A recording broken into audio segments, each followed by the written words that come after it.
Bueno, pues muchas gracias por venir hoy otra vez. Inauguramos la segunda sesión de los jueves de la APE este año y vienen nuestros compañeros a presentar a Irene Vallejo. Vamos a hablar de literatura española dentro de estas sesiones que intentábamos que se trabaje literatura contemporánea de distintos países, así que nos toca España. Hemos elegido a Irene Vallejo y aquí os dejo con Sara, Erika y Álvaro, que van a hablarnos de ella. Pues muy bien, pues bienvenidos todos y nada, simplemente tenemos un montón de textos, no vamos a leer todos porque la verdad es que es de una riqueza tremenda esta mujer, nos ha encantado y nos ha costado hacer selección, nos ha costado muchísimo. Es el trabajo más fácil de todos los que hemos hecho hasta ahora y por una razón maravillosa, y es que Sara empezó a verlo este verano y entonces en agosto tenía el trabajo hecho. Le empezó a encantar. Y nos hemos mandado hoy. Exactamente hoy. ¿Cómo no lo puedes decir? Pero por culpa nuestra. O sea, nos puso deberes y ha sido espectacular. La verdad que es una guerrera, es una clásica y es una guerrera. Y a mí me encanta la parte, cómo une. Aquí tenemos al especialista porque Álvaro es de historia. Entonces, escuchar a Álvaro para mí todavía es más maravilloso. Escuchar a mi hija que está estudiando historia ha sido un aprendizaje. Irene Vallejo, y ya ven la pasión de Sara. Igualito que la anterior, igualito que la anterior que nos tocó, que ese sí que fue difícil de narices. Entonces, bueno, estuvo este verano aquí, ya sabéis, ahora mientras habla Sara y os dice cuatro cocinas, no sé qué iba a decir, ganó le hicieron doctor honoris causa, ya sabéis, en la UIN. De todos los libros, del que menos puesto es precisamente El infinito en un junco, porque es el que más conocemos. Y sí que ya os explicaremos, vamos a empezar con estas entrevistas, que desde ahí podéis, desde el digital, desde el teléfono, podéis acceder. La última habla de la mujer, porque cuando digo es una guerrera, habla mucho de la actualidad, trae los clásicos a la realidad, es un espejo entre la realidad, la actualidad y los clásicos. Entonces, y sobre todo con la mujer, con las injusticias en general. La primera y la última son la misma en las entrevistas, pero simplemente os hemos hecho una pequeña selección y hoy vamos a poner un poquito menos para introducir los libros, la lectura y la mujer y todo lo que tiene que ver con la mujer. Lo va a decir ahora. Sí, bueno, si recordáis cuando presentamos a Angélica Líder en abril, os dijimos, os vamos a dar un pequeño curso de A2 de Angélica Líder, puesto que es una autora que no conocemos mucho y entonces hemos tenido que investigar y tal. Sabiendo todo lo que ha escrito Irene Vallejo, que es muchísimo, y es una autora que lees y que a medida que vas leyendo más te apetece leer, o sea, es una escritora que te invita a leer más y más y más. Entonces, con toda nuestra humildad, sabiendo que vamos a hablar de ella, os volvemos a presentar otro A2 de Irene Vallejo, porque es inabarcable. Ella, por mucho que leas, por mucho que investigues, por mucho que cojas libros de ella en la biblioteca, es que al final nunca abarcas todo lo que ella escribe, porque es todo muy bonito, precioso, y entonces pues con eso, pues sabiendo que hay muchísimo más de lo que hay plasmado aquí, ¿vale? Entonces, voy a mandar la foto de Sara con ella, solo para que la veáis. Tampoco hace falta que se note la podemos poner la en el vídeo pasión. también. Sí, no. De hecho, ya tenemos portada.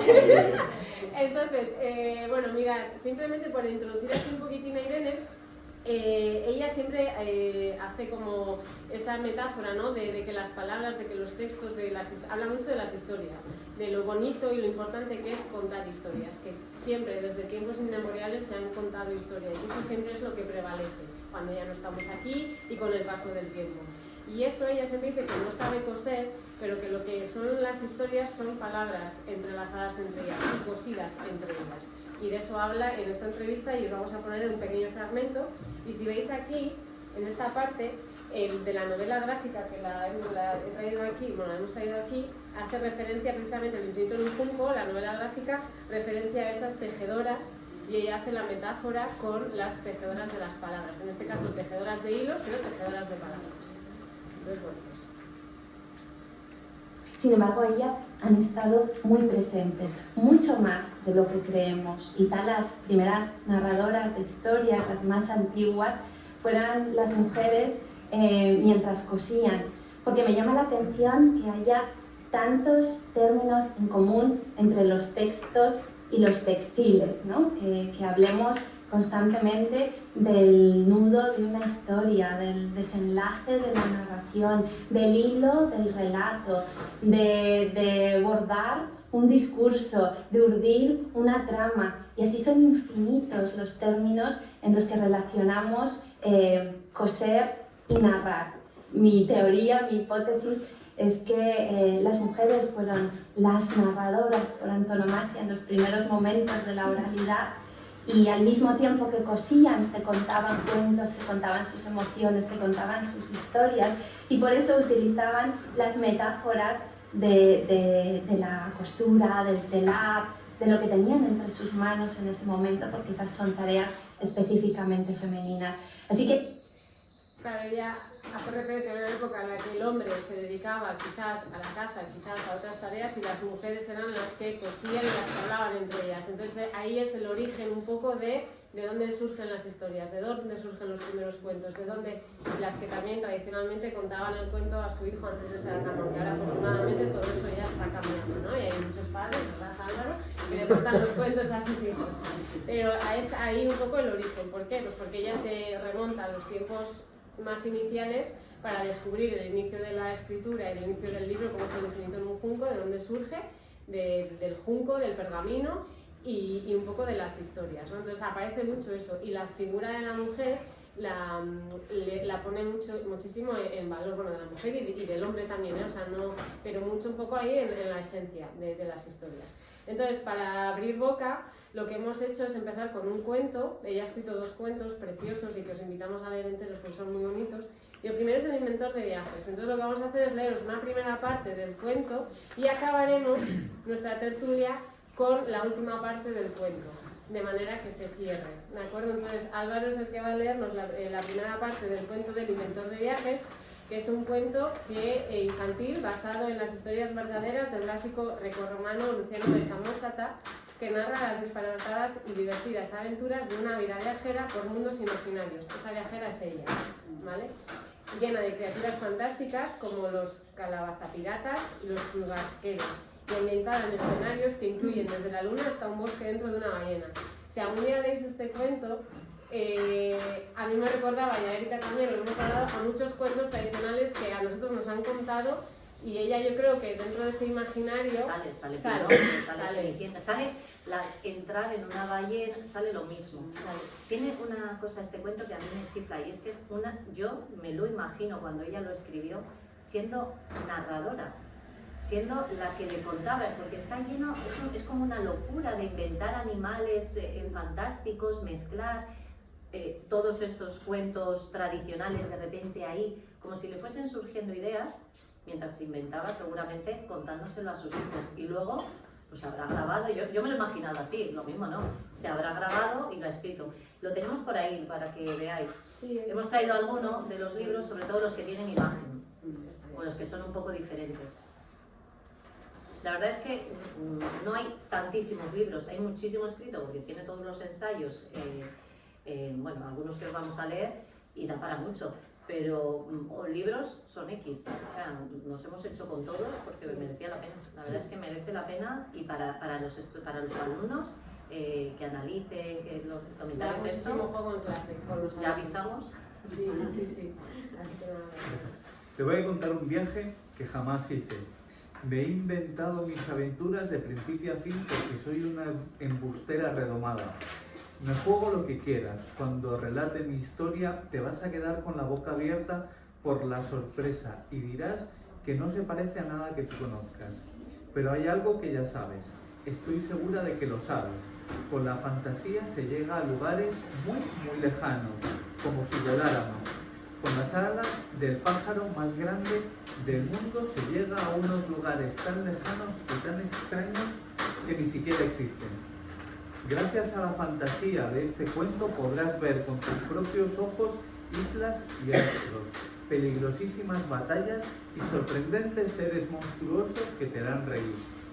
Estas son mentiras de un tipo muy especial, mentiras con aviso, mentiras para divertirse y para jugar. Escúchame bien y no lo olvides, nada de lo que vas a oír ha sucedido de veras. Solo te diré la verdad una vez, al confesar que miento. Lo has entendido, ¿verdad? Ya lo sabía. Un buen día decidí ir al otro lado del mundo cruzando el gran océano de Occidente. Compré un barco, puse en él muchos kilos de víveres y muchísimos litros de agua y después salí a buscar hombres para la tripulación. En el puerto encontré un grupo de marineros de piel curtida por el sol. Marineros, dije, me voy al otro lado del mundo cruzando el gran océano de Occidente. ¿Queréis ser mi tripulación? Entonces os invitamos a viajar con esta nosotros por el mundo de Irene Vallejo, ¿vale?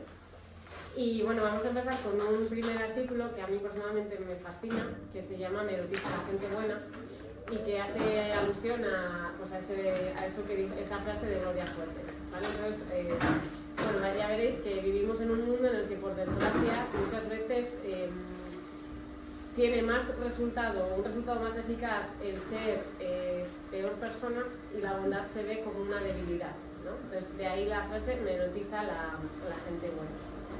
La lógica de la competición a ultranza nos exige convertirnos en triunfadores. 1000 veces escuchaste la advertencia: quienes te rodean son rivales, se aprovecharán de ti. Enseña los dientes, jamás te muestres débil. Eres demasiado ingenuo, vas con un lirio en la mano, no sabes poner límites, como si el problema fuera tuyo, como si la bondad fuese una deficiencia de carácter, una insignia de perdedores. Hace casi 25 siglos, el historiador griego Tucídides diseccionó esta contradicción con afilada lucidez. La mayoría de los hombres prefieren que los llamen listos por ser unos canallas, a que los consideren necios siendo honrados. De esto último se avergüenzan, de lo otro se enorgullecen. Tras siglos de fascinación por el misterio y el imperio del mal, nuestras historias sobre gente bien intencionada se cuentan en clave cursi o remilgada, incluso paródica. Salvo las monsergas a los niños que incordian, pórtate bien o agazaparan la sobredosis de almíbar navideño, la bondad tiene una reputación aburrida, insulsa, moralizadora y pusilánime. Se elogia episódicamente, pero se devalúa por sistema. Pese a los disimulos y tapujos ocasionales, nadie se engaña. Lo deseable de verdad es el liderazgo arrogante, carismático y con colmillo. Desde las redes sociales a las encuestas electorales se apremia la agresividad. La guerra de todos contra todos es ortodoxa. La victoria sobre el prójimo es la medida de todas las cosas. La evolución nace de una lucha feroz por la supervivencia. Sin embargo, incluso Charles Darwin reconoció que la empatía hacia los demás es tan instintiva como el egoísmo. Durante una tertulia televisada hace décadas, la poeta española Gloria Fuertes, inmune al sarcasmo de sus compañeros de programa, declaró con voz bronca y total convicción: a mí solo me erotiza la gente buena. Curiosamente, tanto la palabra bonito como bello son en su raíz latina diminutivos de bueno, como si en otro tiempo el magnetismo que proclamaba la escritora hubiera sido una evidencia. Hoy, el término latino bonus alude a un incentivo económico. Nuestro mundo prefiere el lujo a la lujuria.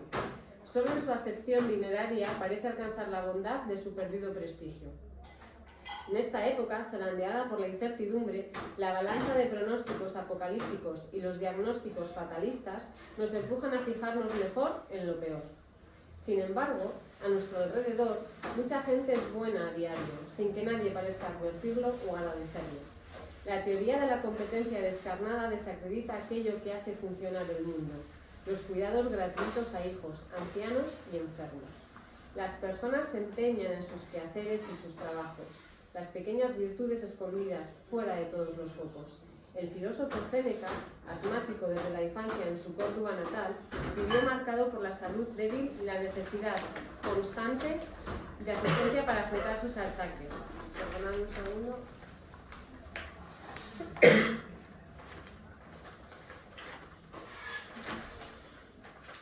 En una carta evocaba: todas las incomodidades del cuerpo, todas sus angustias y borrascas han pasado por mí. consciente de que la enfermedad y la debilidad forman parte de nuestras vidas, escribió que el sabio quiere amigos no por interés propio, sino para colmar el deseo de ayudar al prójimo, porque la colaboración es sanadora. Nadie tiene una vida feliz si lo vuelca todo en sus fines. En sus famosas epístolas a Lucilio describió la convivencia como una arquitectura del cuidado. La sociedad se parece a una bóveda que se desplomaría si unas piedras no sujetaran a otras y solo se sostiene por el apoyo mutuo. No somos islas, sino hilos entretejidos. La bondad asusta porque nos vuelve conscientes de la vulnerabilidad ajena y de la propia. No queremos afrontar la fragilidad acechante de nuestros cuerpos. Preferimos el ideal de suficiencia, menos promiscuo, que promete fortaleza e independencia, al precio de aislarnos. Por eso, nos obsesionamos con encontrar la seguridad en el éxito, y en esa carrera despiadada negamos la alegría y el disfrute de los actos generosos. Reprimimos nuestros instintos, nos refrenamos. En un océano de islas amuralladas sin tacto ni contacto, la bondad acabará por ser nuestro placer prohibido. Entonces, bueno, este es un primer texto que os hemos traído aquí de Irene Vallejo, que yo creo que dice una verdad un poco triste, porque no deja de ser triste que hoy en día el ser una persona buena o el ser generoso se vea como un signo de debilidad, pero es que a mí me parece como bonito, ¿no? Nos parecía bonito traerlo porque es que es verdad, o sea, da como que pensar, ¿no? Yo creo que todos los textos que hemos cogido han sido precisamente por eso, para pensar, porque ella escribe mucho para eso, para que nos paremos, reflexionemos en el mundo actual y volvamos a aquello que no está tan alejado de hecho, cuando estuvimos, habéis estado este verano escuchándola en la web, en algún momento nos conectaban enseguida, ella y Emilio del Río, Sí, la Teresa, ¿no? que no sabía del río, de los ríos, sí que hablan un montón, o sea, nos traen ambos clásicos a hoy y dices, pues es impresionante aquel mundo y lo conectados que están y qué poco lo sabemos los de arriba, como yo. Bueno, el siguiente que tenemos, que también está por ahí, es el manifiesto de la lectura, por la lectura. Si no lo conocéis, ya veis que es muy chiquitín y se lee en nada. Fue una petición de la Federación de Gremios de Editores de España y nada, simplemente hace una defensa a la lectura maravillosa. No es un fragmento en sí, sino que son, o sea, un fragmento entero, sino que son fragmentos conectados, que os voy a decir que, de verdad, casualidades de la vida, porque cuando nos hemos juntado, Sara había cogido esto y había hecho selección de fragmentos, y yo lo leía y digo, no me puedo creer lo conectado que va. Y maravilloso, porque yo le iba enseñando en el libro, yo quería poner y tenía subrayados, si no eran los mismos, parecido, o sea, no es que los demás no sirvan, es que había que hacer selección, pero bueno, pues esa coincidencia nos maravilla. Un libro respeta nuestra atención, nos mantiene desconectados de las urgencias, las notificaciones y la publicidad. No tiene baterías que recargar, es resistente y puede ser muy bello. No sufre la obsolescencia programada para su vida útil. Alcanza siglos y siglos. Suena, huele, lo puedes acariciar. El papel convive armoniosa y pacíficamente con sus hermanas de luz, las pantallas, pero posee un aura que los apasionados de la literatura amamos y reconocemos. Nunca como hoy, en nuestras modernas democracias, habían estado tan abiertas de par en par las puertas a la lectura. Los libros nacieron como un privilegio de sacerdotes, aristócratas, nobles. Durante cientos de años, estos cofres de sabiduría y de historias permanecieron guardados en los palacios, en los grandes conventos, en las mansiones más suntuosas, en los pisos principales de las casas nobles. Eran emblema de lujo y privilegio. En un asombroso viaje de 30 siglos, hemos logrado que hoy todos tengamos un pasaporte al conocimiento, la alfabetización y el libre acceso a la lectura. Hemos quitado cerrojos a los libros y hemos calzado zapatos cómodos. Los hemos traído a la plaza pública, al ágora, donde nadie tiene negado el acceso. Esto no ha sucedido por arte de magia. Es la cosecha de años de educación y transformaciones sociales, en escuelas, en institutos y en universidades.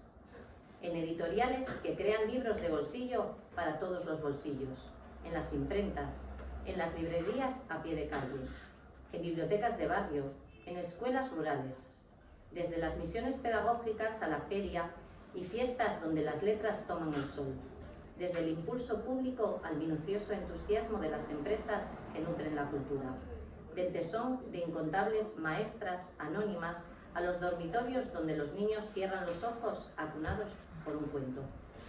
En estos días inciertos, cuando parece que los gritos se oyen más que los susurros, los libros siguen manteniendo vivo el diálogo silencioso de un par de ojos que escuchan la voz de unas hileras de letras. En los anaqueles de las bibliotecas, en las mesas de las librerías, en los tenderetes al aire libre, conviven juntos libros escritos en países adversarios, incluso en guerra unos con otros, atlas físicos del mundo y manuales de interpretación de sueños, ensayos monográficos sobre microbios y galaxias, la autobiografía de un general al lado de las meditaciones de un desertor, novelas posapocalípticas apiladas junto a utopías rebosantes de esperanza, memorias con dosis de amnesia, ciencia ficción basada en hechos reales, una evocación nostálgica y un relato de terror ambientados en el mismo día del mismo año. Los apuntes de una escritora trotamundos junto al diario clandestino de un encarcelado. Una crónica del primer amor en la tercera edad junto a la fantasía de un doble agente en la cuarta dimensión. Una novela con tinta todavía fresca y a su lado una obra que acaba de cumplir 25 siglos. Ahí no se conocen las fronteras temporales ni geográficas. Una librería, por minúsculo que sea, es el mejor refugio para un cosmopolita. Y por fin, todas y cada una estamos invitadas a este prodigioso viaje colectivo. Extranjeros y autóctonos, personas provistas de trajes o tatuajes, pieles de color aceituna, maracuyá o nata, hombres que llevan un moño o mujeres que llevan corbata. Eso se parece a una utopía. Lo sabemos bien, lo narran los cuentos populares, las historias y los libros cobijan en su interior un mágico hechizo de protección, una fortaleza inmune para los humanos. Detrás de lo que hemos llegado a ser laten rebeldías de generaciones anteriores. Leer es dar sentido al empeño de tantas maestras y bibliotecarios, de ilusos y soñadoras de nuevos mundos, de incontables Cerezades y Quijotes, de nuestros abuelos y bisabuelas que, en un país hundido en la posguerra, anhelaron mejores oportunidades para nosotros. Nos querían más inteligentes, más saladas, más lectores, más viajeras, más libres que ellos. Los libros son albergues de la memoria, espejos donde mirarnos para poder parecernos más a lo que deseamos ser. Estos frágiles universos son nuestra fortaleza. Somos seres entretejidos de relatos, bordados con hilos de voces, de historias, de filosofía y de ciencias, de leyes y leyendas. Por eso, la lectura seguirá cuidándonos si cuidamos de ella. No puede desaparecer lo que nos salva. Los libros nos recuerdan serenos y siempre dispuestos a desplegarse ante nuestros ojos, que la salud de las palabras enraiza en las editoriales, en las librerías, en los círculos de lecturas compartidas, en bibliotecas, en escuelas. Es allí donde imaginamos el futuro que nos une. Bueno, pues este era el manifiesto por la lectura que ella escribió y ahora vamos a pasar a, para mí, la obra que más me gusta de todo lo que ha escrito ella, que es el cuento de la leyenda de las mareas mansas, que es este de aquí. Cuando estuve con ella en agosto, cuando vino a dar la conferencia, me quedé para la firma de libros y la verdad que me sorprendió muchísimo y es algo que le agradeceré porque la verdad que no estoy acostumbrada a que eso sea así. Y es que había una cola tremenda de gente, pero ella se paraba con cada persona que iba a que le firmara el libro y estaba charlando el tiempo que hiciera falta, pero ya es que además era ella la que iniciaba la conversación y la que le hacía preguntas a las personas sobre a qué se dedicaban, qué hacían, esto, lo otro, y su marido que estaba con ella igual. Entonces realmente se tomaban el tiempo de hablar contigo, de agradecerte que hubieras ido a la conferencia, no sé, a mí me sorprendió. Y entonces cuando me tocó a mí, dije, bueno, ya me toca a mí a ver qué tal, y estaba nerviosa, y le dije que de todo lo que yo había leído sobre ella, lo que más me había gustado era este cuento. Y ella me dijo que para ella también era uno de los más especiales porque lo escribió en una época muy difícil a nivel personal, porque estaba su hijo malito en el hospital y ella pensaba que iba a tener que retirarse de la escritura. Y que en ese momento ella necesitaba como recibir toda la calma y toda pues un poco esa parte de amor que las leyendas no más alciónicas te pueden procurar. Y entonces se nota muchísimo, porque es un libro que está cargado de muchísima ternura y como de muchísimo amor y de esperanza. Entonces os invito a leerlo porque realmente es muy muy bonito. Entonces tiene un final precioso. No os lo hemos puesto para que nos ayudemos. Exacto, vale, os hemos puesto al principio, pero realmente, o sea, a mí me conmovió este cuento. De todo lo que he leído de ella, esto es lo que más me gusta.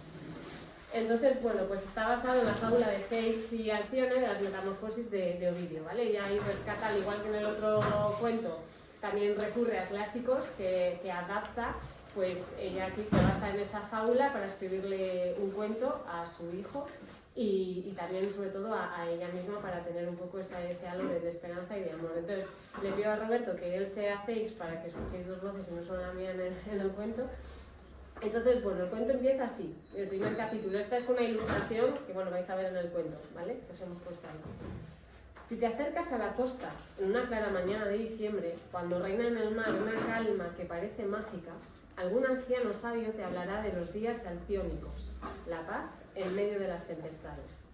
¿No conoces la leyenda de las mareas mansas?, te preguntará, y empezará a contarte esta historia de prodigios, peligro y ausencias. Ceyx era el hijo de la estrella de la mañana. Alcione era la hija del viento. Vivían en una ciudad a orillas del mar, con un puerto de nombre tan antiguo que ya se ha olvidado. Ceyx y Alcione paseaban descalzos por las playas al llegar la tarde, dejando que las olas suaves mojasen sus tobillos. Entonces, Alcione, la hija del viento, solía entonar un canto extraño que poco a poco se convertía en un sonido de cristal. Era una melodía tan bella que hasta las aves marinas parecían bailar al son mientras brincaban en busca de alimento por la arena caliente. Cuando anochecía, se sentaban juntos al borde de una escollera, balanceando los pies sobre el agua oscura que acunaba las estrellas. Les divertía contarse lo que habían soñado por la noche. Una vez, Alcione dijo: «He soñado que volábamos sobre esta playa en alas de mi padre el viento. Al vernos pasar, la luna llena nos decía: venid conmigo a cazar nubes». Qué chica tan extraña eres. ¿Quieres que seamos cazadores de nubes? Me gustan las nubes. Míralas allí arriba. Hace un instante parecían grandes pájaros y ahora son cabezas de caballo. Las nubes cambian y también nosotros cambiaremos. Me gustaría saber cómo será nuestra vida dentro de unos años. ¿Dónde estaremos? ¿Qué haremos? ¿Conocerán nuestro nombre las gentes de países lejanos? He oído hablar de un lugar donde podrías encontrar la respuesta a todas esas preguntas. ¿Qué lugar es ese?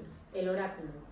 Los mercaderes del puerto me han hablado de una cueva al pie de una montaña al otro lado del mar, donde brota un manantial mágico y crece un bosque de laureles. Según dicen, allí habita una sabia mujer que conoce el futuro y nunca se equivoca.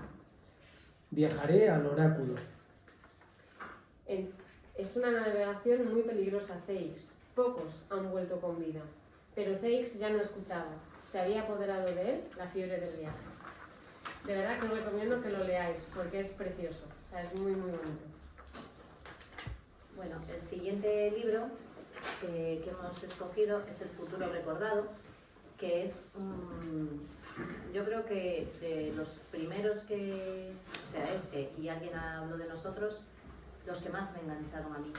Son unos ensayitos muy cortos, una serie de ensayos que conectan, como hemos dicho antes, los clásicos con la actualidad para hablar de temas de hoy en día, pues, como el machismo, como el miedo, la incertidumbre, todo el tema femenino, bueno, un montón de lo tenéis ahí. Este es mi texto favorito, lo habíamos seleccionado todos, Sí. pero a mí me encanta. Yo creo que todos sabéis mi pasión por la poesía y yo creo que es poesía pura. Os leo. Narcisismo. Se habla de los espejismos que alimentan el amor, pero también es un espejismo creer que no necesitamos a nadie. Así lo relata el mito griego de Narciso, un joven de belleza irresistible y corazón glacial que despreció el amor de la ninfa Eco. Ella adelgazó por la pena hasta convertirse en una voz lastimera.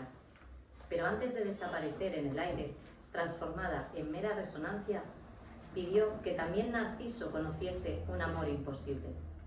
Un día Narciso se inclinó a beber de un río, se vio en las aguas y se enamoró de sí mismo. Cada vez que acercaba la mano, enturbiaba el agua rompiendo la figura que intentaba acariciar. Insensible al resto del mundo, Narciso se dejó morir inclinado sobre su reflejo. En el lugar de su muerte brotó una flor, el narciso, con pétalos blancos alrededor de una corona amarilla, que aún parece flexionar la cabeza sobre el tallo en busca de un espejo para su propia belleza. Oscar Wilde, que sabía cuánto abunda el narcisismo, escribió una continuación para la leyenda clásica. Cuando Narciso murió, el río donde se miraba sintió que todas sus gotas de agua no eran lágrimas suficientes para llorarlo. ¿Cómo no amarlo?, dijeron las flores de la orilla. Era tan guapo, pero no era por eso por lo que lo amaba, suspiró el río. Entonces, ¿por qué? Porque cuando se inclinaba, yo podía ver la belleza de mis aguas en sus ojos. Pues eso. Ah, que es precioso. ¿A Luis le gusta? A Ángeles sí. Pues ya está. He solucionado los reyes, Luis. No lo tengo resuelto. El siguiente, que es Hasta la bandera, y que lo va a leer Álvaro, coincidió que cuando lo leí fue durante todo el momento en el que Trump estaba con los aranceles. Y es que dije, ¡buah! Es que viene al pelo, porque es que, de hecho, este texto estaba escrito ya hace tiempo, porque... 2020. Por eso, o sea, que esto era de ahora, pero es que era como, mira, habría que leérselo a este señor, ¿sabes? Sí, ¿Y bueno, qué mejor que Trump? Es que Trump que Álvaro. Mejor que Álvaro para esto. Díselo. sí, muestra un poquito cómo la globalización al final nos enriquece a todos y atomizar y dividir el mundo, levantar barreras, al final pues enturbia y entorpece lo que es la creación cultural y el enriquecimiento de propios y ajenos. Dice así: a la luz de la guerra comercial que nos acude, los estadounidenses han descubierto, para su asombro, que sus emblemáticas botas de cowboy se fabrican principalmente en China. Eso significa que los cantantes country, representantes de las esencias nacionales, podrían sufrir desabastecimiento de calado si los aranceles a la importación suben. También de las fábricas asiáticas provienen la mayoría de banderas rojigualdas que cuelgan de nuestros mástiles oficiales y balcones privados. Es una paradoja del mundo globalizado. Los partidarios del nosotros primero compran sus símbolos patrióticos en negocios deslocalizados. Talleres extranjeros se están especializando en producir en serie nuestros emblemas identitarios. En realidad, la frontera entre lo genuino y lo importado es de por sí borrosa. La mayoría de símbolos patrios son productos del mestizaje. Los caballos de los indios y los vaqueros del legendario Far West no eran especies autóctonas, llegaron por primera vez al continente con los conquistadores europeos. El tomate de nuestro gazpacho y la patata de la tortilla hicieron la ruta inversa, de América a Europa. Incluso las naranjas son forasteras entre nosotros. El fruto procede de las zonas tropicales de Asia y la palabra viene del sánscrito. Desde siempre, la apropiación es la norma. Incluso en lo más nuestro existe la huella de los otros. Bueno.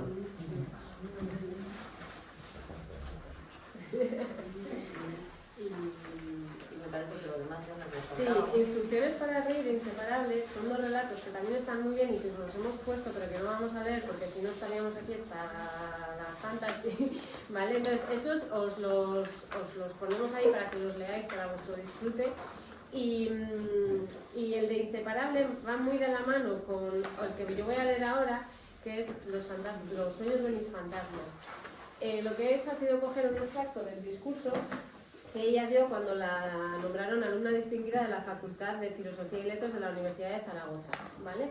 Entonces tengo aquí este librillo que me costó bastante, lo he comprado por internet, creo que quedan 8 ejemplares y lo conseguí, dos, uno para mí y otro para Yo lo mí. intenté, 200 y pico euros, no sé qué pasó, lo iba a comprar muy baratito tal, y de repente ya estaba Entonces, bueno, sana. a través de una red que no sabía que existía, puedes encontrar libros que ya os pasaré como en librerías de España y te lo mandan a casa. Y así fue donde conseguí este, ¿no? Es el discurso que ella dio.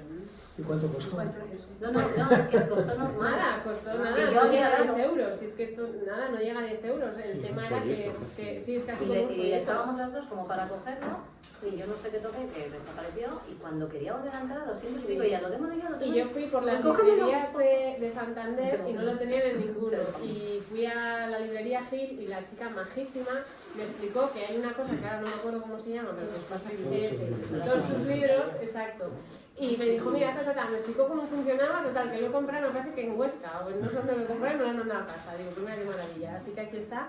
Y he escogido un fragmento en el que ella defiende, y me parece que todos vamos a estar muy de acuerdo, que defiende que las letras y las ciencias no se pueden separar y que hoy en día están como las letras muy estigmatizadas y parece que no tienen salida, que no vas a ganar dinero, que tal y que cual, y en realidad son muy necesarias porque las ciencias incluso se nutren de las letras, ¿no? Y a nuestros alumnos muchas veces, yo lo veo, y vosotros también, no, voy a hacer bachillerato de ciencias porque claro, es que el otro no tiene salida, y los padres es como que animan a ciencias. Y entonces ella hace como una especie de alegato en el discurso que dio, que a mí me parece interesantísimo, y este discurso se llama Los sueños de mis fantasmas, y los fantasmas son sus dos abuelas.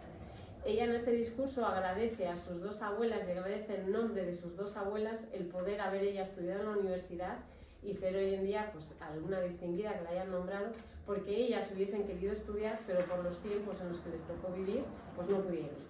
Entonces ella sí ha tenido esa oportunidad y agradece, ¿no? Entonces los sueños de mis fantasmas, los sueños de mis abuelas, que en cierto modo he cumplido yo, ¿vale? Entonces, bueno, el discurso acaba así, pero hemos seleccionado este trozo, que es: el sueño de Cervantes es el nuestro. Hoy siguen diciéndonos que con las letras humanas no se gana cosa y se muere de hambre, que los oficios de las artes y la filosofía solo conducen a penas y penurias. Aún así, el propio Cervantes nos enseñó que la justicia, la aventura, la bondad y la utopía hay que inventarlas primero y decidir vivir en ellas, como se vive en las páginas de un libro, para que alguna vez se encuentre en su lugar en el mundo. Si me escucháis, quienes estudiáis hoy, quienes os asomáis ya al umbral de la siguiente etapa de la vida, no creáis a los agoreros. A mí misma me hicieron dudar a veces, incluso preguntarme si me habría equivocado. Tan fuerte es a veces la presión exterior, pero lo que estos años me han enseñado es que la sociedad nos necesita, que no puede prescindir de quienes miramos al mundo con ojos adiestrados por la historia, el arte, la geografía, las sutilezas del idioma, el amor a las humanidades. No dejemos que nos empujen a una insensata oposición entre las ciencias y las letras. El enfrentamiento es engañoso y distrae nuestra atención de lo importante. Cuando avanzan de la mano las humanidades, las tecnologías y el saber científico, alcanzamos los mayores progresos, con respeto mutuo en trabajo conjunto. Entonces, bueno, Voy a añadir una cosa para animaros a leer el texto anterior de Inseparables. sí. Que dice, porque estábamos diciendo las letras y las ciencias tienen que ir de la mano, ¿no? Pues decía, para los antiguos griegos solo existía el territorio común del saber y el obstáculo único de la ignorancia. Y voy ahora al final.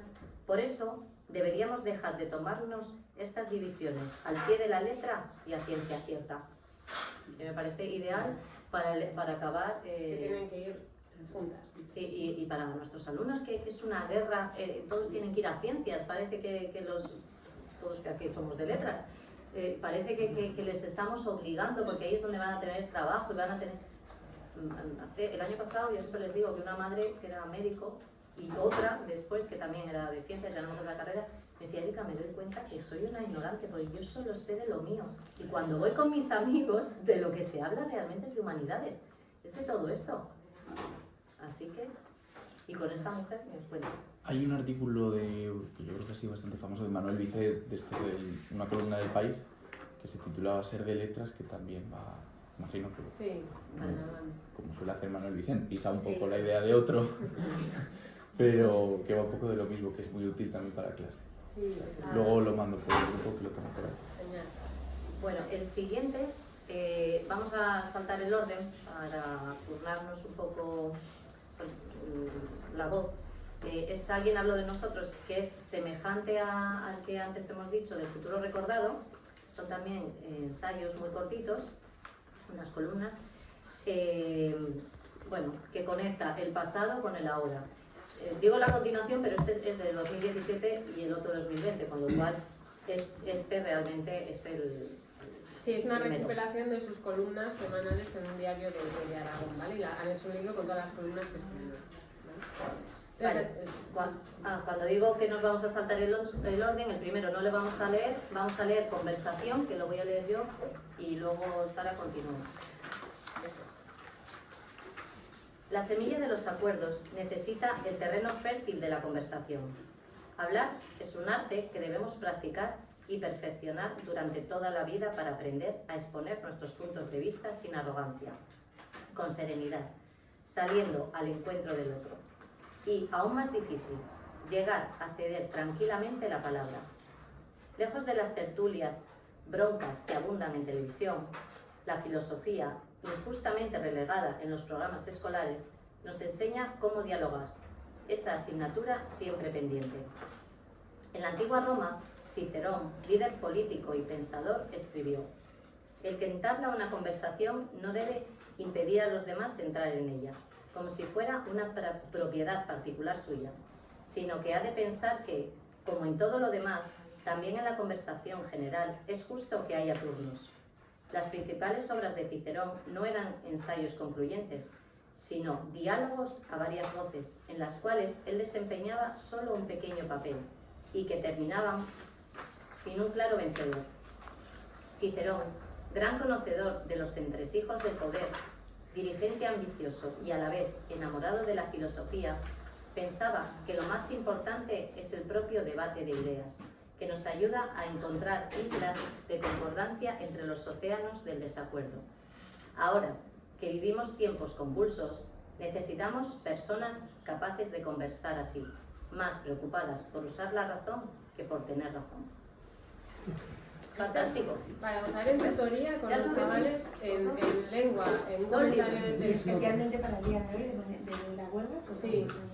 Sí, en tutoría también, nosotros somos tutores, vosotros imagino que también podáis ser tutores de algún curso, lo hayáis sido, lo vayáis a ser, y creo que muchas veces que los alumnos, ¿no?, que tienden a no respetarse, yo tengo razón, un conflicto de convivencia, cualquier cosa, les pones el texto y dices, vamos a ver, es que se trata de hablar y de escucharse y de entenderse. Entonces, no estaba bien por eso. Bueno. Yo voy a leer, os decía Envidia, que me gustó mucho cuando lo leí, me gusta sobre todo el final, entonces bueno, a ver si os gusta a vosotros también. También hace reflexionar, tiene Envidia, que está el anterior, sí, es que hemos por descansar un poco la voz. Sí, este te hace reflexionar un poco sobre el tener la razón o no tener la razón y la escucha empática, y este es un poco pues, sobre la envidia, ¿no? Y cómo los seres humanos a veces somos un poco envidiosos. Vale. Dice, ¿cuántas veces la satisfacción que encontramos en lo nuestro se esfuma al saber que otro nos aventaja? El filósofo Epicteto decía que el peor enemigo de los prósperos es la envidia, pues consiste en la tristeza por los bienes que no nos pertenecen, que son siempre la gran mayoría. Lo más curioso de la envidia, en latín mirar mal, es que afecta a quienes están cerca, a quienes se conocen, como una manera personal e íntima de odiarse. No envidiamos la fortuna que creemos fuera de nuestro alcance, no envidiamos al remoto millonario, sino al vecino de al lado, que vive algo más lujosamente que nosotros o tiene un poco más de suerte. Por eso, el éxito más humilde puede despertar envidia, y por eso, esta pasión se vuelve fatal para cualquier forma de mérito o excelencia. condena a quien la sufre y puede ser letal para el que la inspira. Se cobra 2 víctimas y no tiene ningún beneficiario. Un relato oriental narra el caso de un rey que nombró 2 ministros de igual rango. Uno envidiaba con pasión al otro, sus aciertos, su pausado ascenso en la jerarquía de los cargos, su prometedor futuro. El rey advirtió ese odio y quiso dar una lección al ministro celoso, demostrándole que no hay ningún perjuicio para uno mismo en la fortuna ajena, porque la luna puede derramar su brillo al mismo tiempo sobre 1000 horas. Y dijo: mi fiel servidor, te voy a recompensar. Pide lo que desees, pero debes saber que daré el doble a mi otro ministro. El envidioso, amargado en su felicidad por imaginar al otro más feliz, prefirió acarrearle una desgracia duplicada. Señor, quiero que me dejéis tuerta. Entonces, bueno, me pareció curioso el final, o sea, no sé, me gustó, es que... o sea, era tal el punto en el que quería que el otro no pudiera prosperar, que él decide quedarse tuerto, ¿sabes? No va a haber uno porque si no tú estás ciego, ¿sabes? Entonces, bueno, ¿vale? Es así. Muy Bueno, bien. el siguiente que tenemos, lo que vais a vivir es de una pobreza tremenda, porque el otro día Álvaro, que es el especialista en este libro, nos empezó a hablar a Sara y a mí y estábamos embelesadas escuchándolo, porque claro, es el de historia, es el que nos ha puesto un poco los pies en la tierra en todo esto y era maravilloso. Y ahora he dicho, yo voy a decir algo, ha quitado, porque le hemos mandado quitar, pero era para dejarle a él aquí hoy solo, o sea, porque era impresionante escucharlo. A ver, sí es verdad que llevo una temporada leyendo literatura clásica y al final me propusieron a Irene Vallejo, me puse un poco a indagar, el asunto me tocó las palmas y no tuve más remedio que salir a bailar. Y ayer que me puse ya a decir, bueno, ya me pongo en firme y pongo negro sobre blanco qué es lo que voy a comunicar a estas amables personas. Y me puse a redactar y como veis pues me ha salido algo pelín extenso que intentaré condensar todo lo que pueda. Como soy de historia y la raza me tira, pues he hecho un poquito de contexto histórico, no queda más remedio. El libro del cual voy a hablar es El silbido del arquero, que toma como centro del desarrollo, pese a que tiene 2 arcos argumentales y 2 arcos temporales, un fragmento o un episodio concreto de la Eneida de Virgilio. Y en ese sentido, pues antes de meterme en harina con esta obra en concreto, El silbido, no la Eneida, quería contextualizar un poco la Eneida de Virgilio. Y en ese primer momento, pues hay que entender el contexto histórico como he mencionado, porque sin él no se entiende la Eneida en su conjunto. Como os digo, no os voy a descubrir absolutamente nada nuevo, es una de las obras de las cuales más se ha disertado de la historia de la humanidad, pocas la superarán por motivos muy concretos. La primera cuestión para entender la Eneida en profundidad es entender el momento histórico de Roma, como digo, y hay que ver que en unos 30 años, 20 y pico años, se viven en Roma 3 guerras civiles. O sea, si aquí, casi 100 años después de tener una, todavía andamos como andamos, imaginar cómo estaba el espíritu romano después de haber atravesado 3 guerras romanas, 3 guerras civiles. Estoy hablando de la de... y poco antes había habido alguna más. Estoy hablando obviamente de la de Julio César contra Pompeyo, la de posteriormente la de Marco Antonio y Octavio contra los asesinos de Julio César y finalmente la que dirime todo el asunto, la de Marco Antonio contra Octaviano, que acaba siendo Augusto, el primer emperador de Roma. Por lo tanto, el ánimo romano estaba para pocos trotes, como se suele decir. Es un momento histórico decisivo, por lo que hablamos, porque es el cierre de una etapa, la etapa republicana y la apertura de la etapa imperial. Es cuando comienza realmente ese gran auge político y militar de Roma que se acabará imponiendo por todos los rincones, casi todos los rincones de Europa. Y es un momento para ellos, como se quiere hacer entrever, es como un segundo momento fundacional, por así decirlo. Es un momento en el que los romanos van a buscar también verse como se quieren ver y verse de cara al futuro. Y ahí Virgilio va a ejercitar un papel fundamental. Ya sabéis que Eneas es ese refugiado de la guerra de Troya, que vuelve, que sigue una profecía y que va a acabar fundando Roma. Hay que decir que para los romanos no es extranjero Eneas, aunque suene extraño. El primer rey de Troya para los romanos que no para los griegos, el rey Dárdano es de origen itálico. El rey Dárdanos, quizás os recuerda el estrecho de los Dardanelos, donde Schliemann, siglos más tarde, encontró las ruinas de Troya. Por lo tanto, es como un pariente lejano. Eneas era ese pariente lejano que vuelve a Roma. Buscarán identificarse en él, y Virgilio lo sabe, y Virgilio lo va a plasmar. En el libro sexto de la Eneida, Anquises, el padre de Eneas, le dice concretamente a Eneas: tú, romano, recuerda regir a los pueblos con tu imperio. Estas serán tus artes: imponer las leyes de la paz, perdonar a los sometidos y abatir a los soberbios. Quieren crearse a sí mismos, quieren fundarse a sí mismos, y sobre todo el concepto de la paz. Recuerdo que vienen de 3 guerras civiles. Todo el Mediterráneo está empapado en sangre romana. Por lo tanto, hay un anhelo bestial en la paz.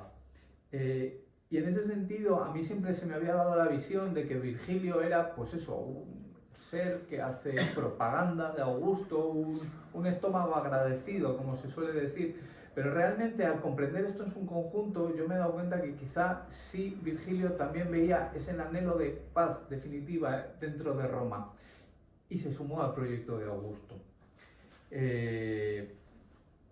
También, por el otro lado, también se dice la importancia de que tiene la Eneida, de un cierto renacer en la literatura épica de Roma. Vuelvo a decir lo mismo, venimos de 3 guerras civiles.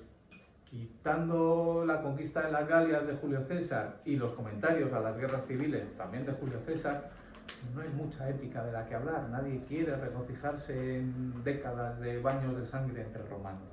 Por eso tiene mucha importancia la Eneida.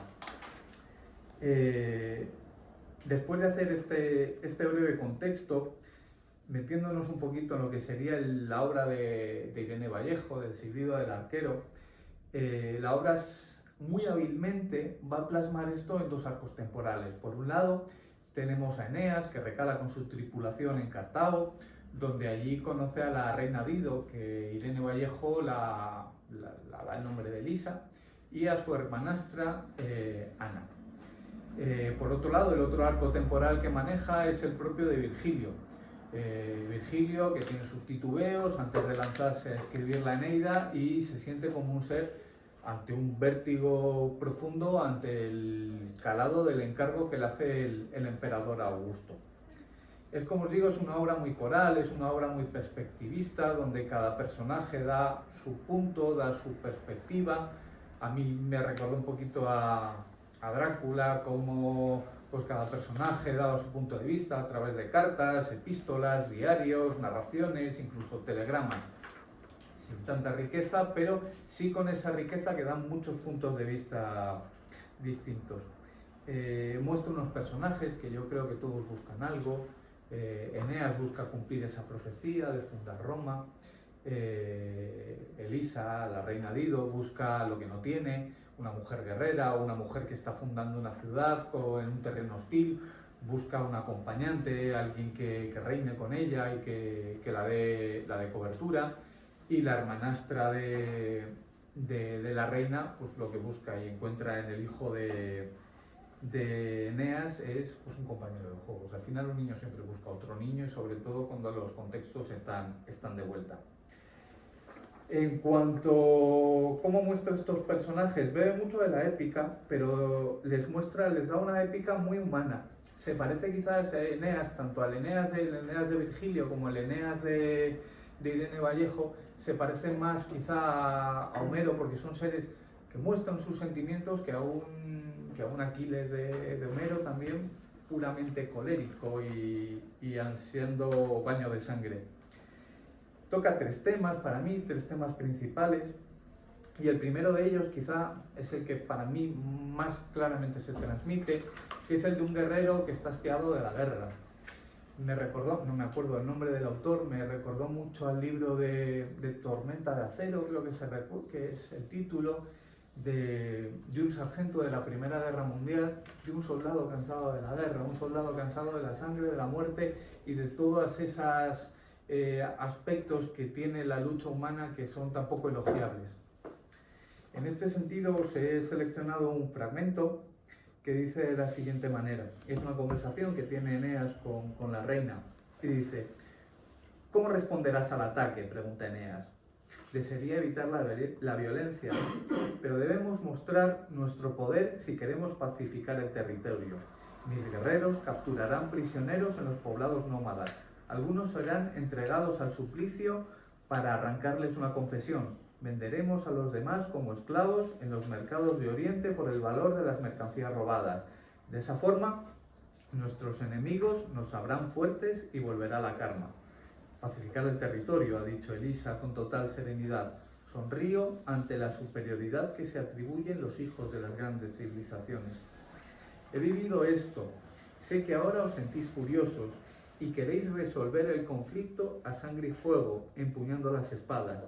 Pero aún estáis a tiempo de enviar una embajada a vuestros vecinos para reclamar que os entreguen a los culpables del asalto a la caravana. Elisa, he combatido día tras día durante 10 largos años. He visto las 1000 caras de la muerte.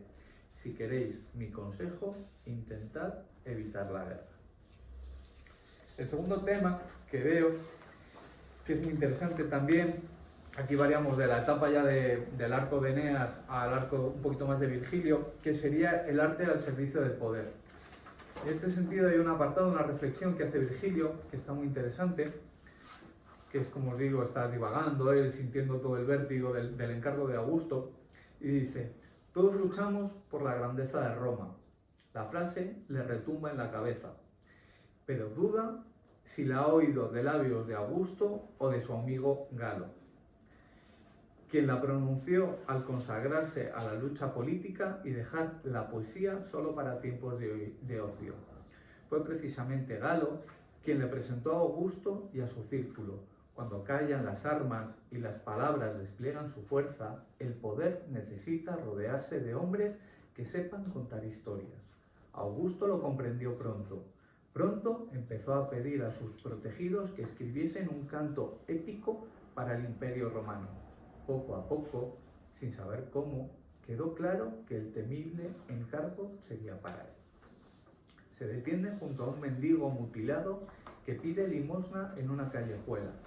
Escucha la historia de sus infortunios y, terminado el relato, incapaz de resistirse a un buen narrador, le da varias monedas. Al fin y al cabo, el pordiosero y él cuentan solo con implorantes palabras para seducir al mundo.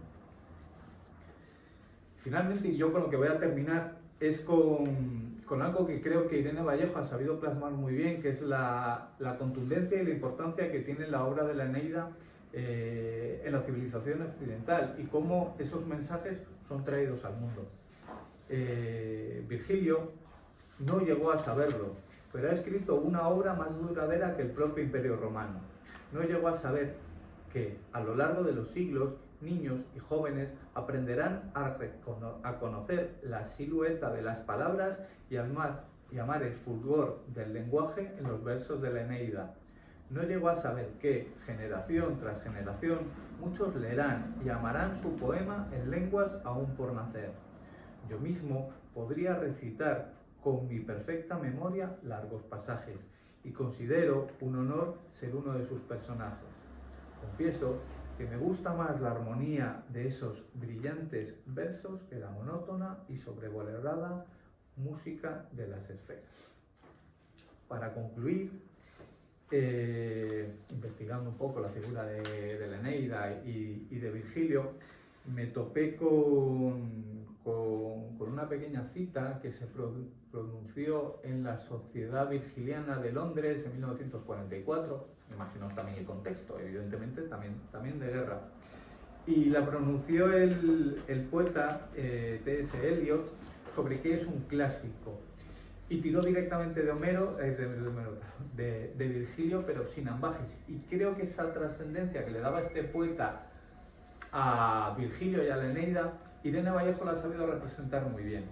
Y decía de la siguiente manera, y perdonad que me alabe, cualquiera que sea la definición de clásico a la que lleguemos, no puede ser tal que excluya a Virgilio.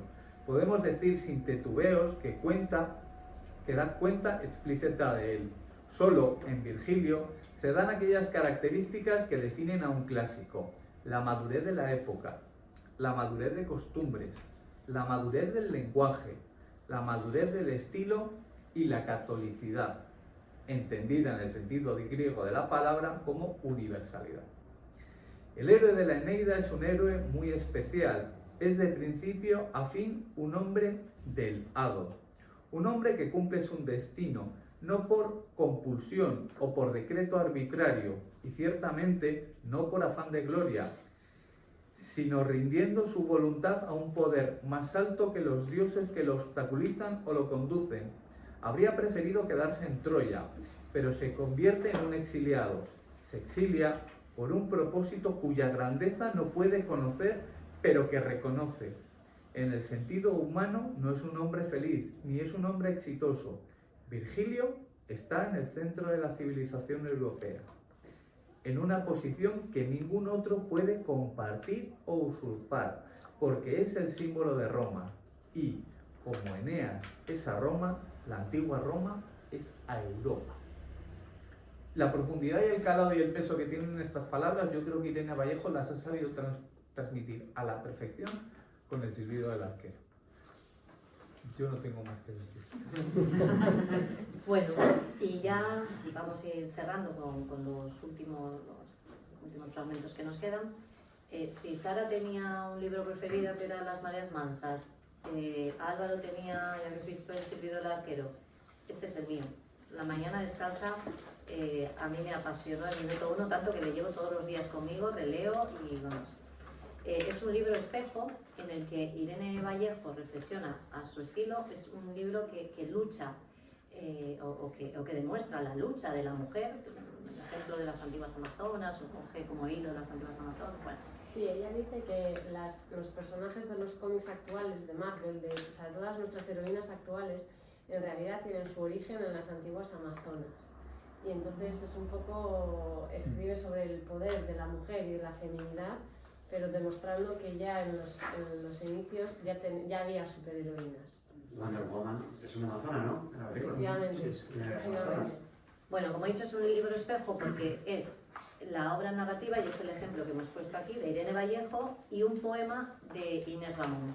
Es un libro hecho por dos autoras. Vais a ver aquí que tiene el relato por un lado y por el otro el poema que ilustra el relato. La verdad que no sabría decidirme, pero si he cogido este tema casi ha sido porque el poema me paró en seco. Y Roberto nos va a ayudar con la parte narrativa. Existe un libro que explica cómo curar el odio. Ese libro es Las 1001 noches. Un gran recipiente que contiene innumerables relatos eróticos, navegaciones, aventuras y enigmas. Todos estos cuentos nacen para aplacar al rey Shahryar, un hombre resentido y cínico, porque ha descubierto la infidelidad de su esposa. Shahryar pierde la confianza en la humanidad y decide que no dará a ninguna mujer la posibilidad de engañarlo de nuevo. Toma la decisión de casarse cada noche con una doncella diferente, a la que ordena asesinar a la mañana siguiente. Cuando ya se ha derramado la sangre de muchas jóvenes inocentes, Sheresade, hija del visir del reino de Shahryar, reta a la muerte. Se ofrece a casarse con el rey y le cuenta, durante 1000 noches, una historia que fascina al monarca hasta el punto de no matarla, porque quiere oír la continuación del relato. El multicolor abanico de cuentos es un refugio de fantasías frente al acecho del peligro. Pero logra su objetivo gracias a las historias. No son ejemplares ni reflejan al ser humano mejor de lo que es. En ellas hay traiciones y desengaños, entretejidos con la lealtad y el cariño auténtico. Así enseñan a entender mejor el corazón humano. Después de 3 años de escuchar apasionadamente y con creciente comprensión, el rey se cura de su odio hacia las mujeres y vive feliz con su esposa durante el resto de su vida. No podemos tener un testimonio mejor acerca del poder que los cuentos tienen para transformar y para sanar, porque las ficciones, esas coloristas mentiras, nos ayudan a reconciliarnos con la verdad. Bueno, Ahora voy a leer yo el poema de Inés Ramón, que hace de espejo de este anterior. Las últimas gotas del silencio. La noche sangra y llueve. Cómo ruge la crueldad en el abismo que devora tus entrañas. Ven y deja que respire el vértigo. Déjame anudar la voz a la oquedad donde tu amor tirita. Yo pronunciaré tu nombre, otro, en el reflejo inacabado de la noche. ¿Ves cómo mi palabra disuelve tus manos cegadas por el viento? En círculos te llama mientras va borrándote las sombras, en una interminable desaparición que cifra su misterio. Ven y olvídate, reposa. Mira este invisible lirio azul que entra y sale de tus ojos. Aquello que tú odiabas ya no existe. Ven y advierte cómo suena la esperanza, su oleaje, y descubre cómo estalla la luz del mediodía. A ti te gusta tu mío, ¿no? Pero tienes que ir a leerte yo toda la vida. Bueno, yo voy a leer... No sé cómo vamos de tiempo. Si No queréis sé. el infinito, podemos saltar por Nos lo menos un saltamos, si texto. queréis, el... Sí, pero algo... Vale, pues espera, Diego, antes de irte... Perdón, si os tengo que ir. Sí, bueno, hemos hecho una cosa para todos y antes de que te vayas te la damos, que es una capa Ay, qué bonito, muchas gracias. con un... Perdona, es que es lo que tienes tener un adolescente.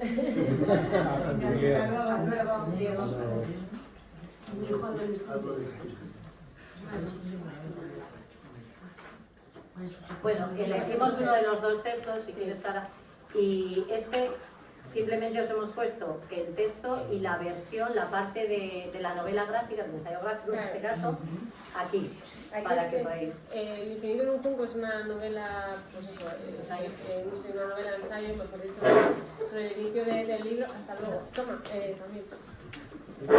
Perdóname, hasta... Nada. El infinito en un junco, bueno, eso es una novela de ensayo, un ensayo.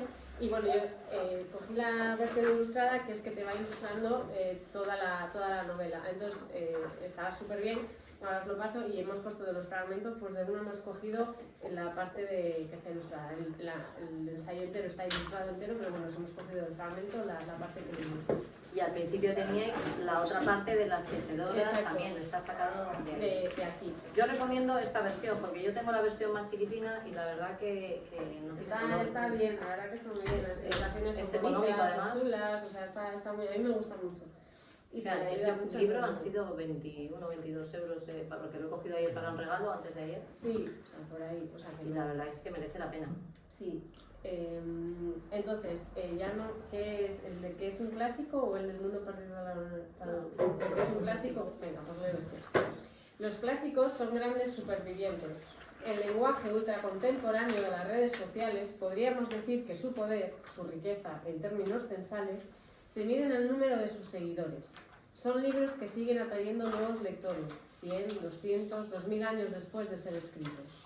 Esquivan las variaciones del gusto, de las mentalidades, de las ideas políticas, las revoluciones, los ciclos cambiantes, el desapego de las nuevas generaciones. Y en ese trayecto, donde tan fácil sería perderse, consiguen acceder al universo de otros autores, a los que influyen. Continúan subiendo a los escenarios de los teatros mundiales, son adaptados al lenguaje del cine y emitidos por televisión. Incluso se han desprendido de la encuadernación y la tinta para hacerse luz en Internet. Cada nueva forma de expresión, la publicidad, el manga, el rap, los videojuegos, los adopta y los realoja. Hay una gran historia casi ignorada detrás de la supervivencia de los clásicos más antiguos, la de todas las personas anónimas que consiguieron conservar, por pasión, un frágil legado de palabras, la historia de su misteriosa lealtad a esos libros. Mientras los textos e incluso los idiomas de las primeras civilizaciones que inventaron la escritura en el creciente fértil, Mesopotamia y Egipto, quedaron olvidados con el transcurso de los siglos y en el mejor de los casos volvieron a ser descifrados largos siglos después, la Ilíada y la Odisea nunca han dejado de tener lectores. En Grecia comenzó una cadena de transmisión y traducción que nunca se ha roto y ha logrado mantener viva la posibilidad de recordar y de conversar a través del tiempo, la distancia y las fronteras. Los lectores de hoy podemos sentirnos solos en medio de las prisas al cultivar nuestros rituales lentos, pero tenemos detrás una larga genealogía y no deberíamos olvidar que entre todos, sin conocernos, hemos protagonizado un fantástico salvamento. Y qué bien, ¿no? O sea... Bueno, este es muy bonito, no lo vamos a leer, pero cuando lleguéis a casa lo leéis, porque además empieza diciendo, tú que lees este libro has vivido durante algunos años el mundo de la oralidad, y es que desde niña, que tú no sabes leer y escribir, te están contando todas estas historias. Bueno, y acabamos con el inventor de viajes. El final. El círculo se cierra. Os invitamos a... Habéis viajado, habéis subido a nuestro barco, ¿no? Habéis sido la tripulación del viaje, habéis aceptado el viaje de Irene Vallejo y entonces... Pues ahora ya cerramos. Vale. Sí. ¿Cuántas aventuras hemos recorrido y cuántos seres fabulosos hemos conocido? Seguro que al empezar el cuento no te lo imaginabas ni por lo más remoto. Nunca hubieras pensado que podía haber hombres con pies de corcho como tapones de botellas, o islas de queso agujereado como el que encuentras en la nevera, o barcos de cáscara de nuez, o lanzas hechas con espárragos como las que venden en el mercado. ¿A que no? Y lo que jamás hubiera soñado es que el inventor de este viaje y de otras 1000 aventuras eres tú. Las islas y los mares más maravillosos están fabricados con fantasías tan verdaderas como las que has escuchado, y esas fantasías nacen de los corchos de botella y de cáscaras de nuez. Todos los cuentos que habitan libros como este de aquí están llenos de mentiras de un tipo muy especial. Mentiras con aviso, mentiras juguetonas que no son para engañar, mentiras para divertirse y viajar.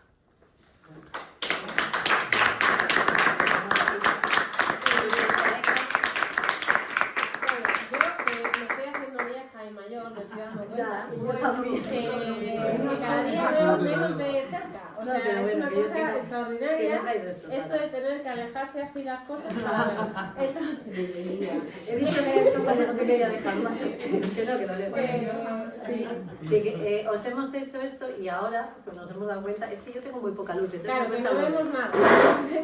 Pero bueno, nada, un marcapáginas casero y de todo, pues nos parecía que esta cita resumía muy bien todo lo que habíamos... Es una frase que sale en El infinito en un junco y la imagen que os hemos puesto es una de las ilustraciones del cuento La leyenda de las mareas mansas. ¿Vale? Entonces, os la leemos. Esperamos que os guste. Somos seres entretejidos de los relatos, bordados con hilos de voces, de historia, de filosofía y de ciencia, de leyes y leyendas. Por eso, la lectura seguirá cuidándonos si cuidamos de ella. Así que, y con esto, con la metáfora un poco de las cuando una persona lee, normalmente, bueno, solemos leer antes de ir a la cama, solemos leer en un momento en que necesitamos relax, o en un momento de vacaciones y demás, y a nosotros que nos gusta mucho, pues es como que te aporta mucha serenidad, que es precisamente de lo que va pues, la leyenda de las mareas mansas, ¿no? De tener esa calma acciónica. Entonces creo que leer cuida y entonces pues un poco que cuando leáis sea un momento para cuidaros de vosotros mismos y pensemos que, bueno, pues que al final estamos salvando los libros en un acto muy, muy generoso, ¿vale? Entonces, bueno, pues así se cierra el círculo de la tertulia de hoy, que esperemos que os haya gustado mucho y nada, pues que disfrutéis los libros. Muchas gracias.